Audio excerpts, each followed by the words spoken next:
Tuloy-tuloy po ang pag-usad ng mga infrastructure development sa ikalawang distrito ng Zambales.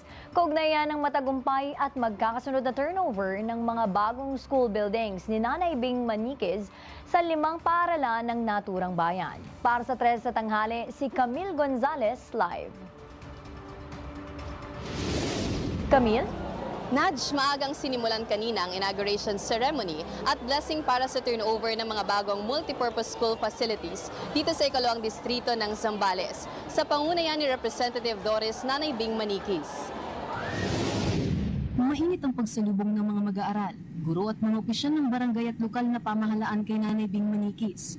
Unang binuksan ng 2-story 4-classroom senior high school building sa Namatacan National High School na formal nang mapapakinabangan ng mga estudyante. Kada meron akong ulat, talagang isinasaad ko ho, ano yung mga pondong naparating natin. At napakaswerte naman po natin sapagkat kada may lalapitan tayo, hindi po tayo tinatanggihan.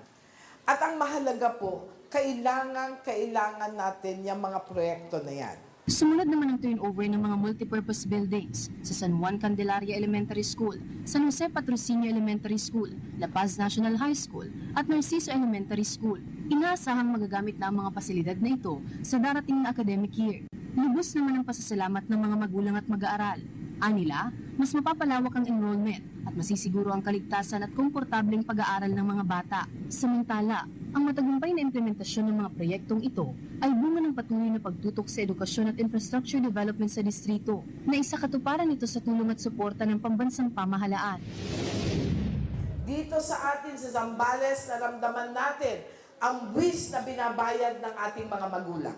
Nadj, bukod nga dyan sa mga bagong multipurpose school buildings, ibinida rin ni Nanay Bing Maniquez ang pagbubukas ng Maritime High School dito sa Zambales na mayroon ng 60 secured slots para sa grades 11 at 12 na tiyak na magbibigay ng mas malawak na oportunidad at trabaho para sa mga kabataang Zambalenyo.